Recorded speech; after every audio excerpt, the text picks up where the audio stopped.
Hi there. This is a quick little demo of some work that I've done with the new Unity input system.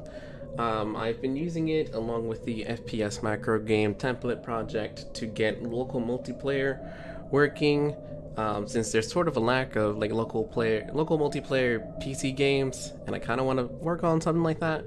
So the player on the bottom is going to be the keyboard and mouse player, and then the person on the top is currently the gamepad player, which I'm switching between. I'm currently using a Xbox controller with the wireless adapter, and my keyboard and mouse for my keyboard and mouse.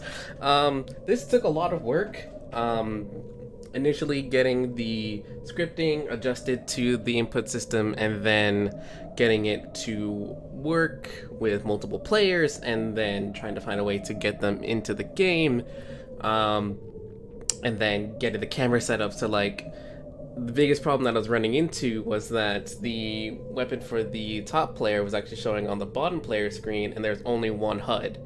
And it was only through hours and hours of trial and error that I finally figured out that layers exist.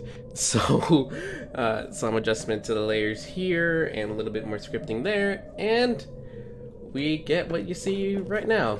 So now the only thing is to add players dynamically, by pressing start, something along those lines, and potentially even getting networking working. So, yay!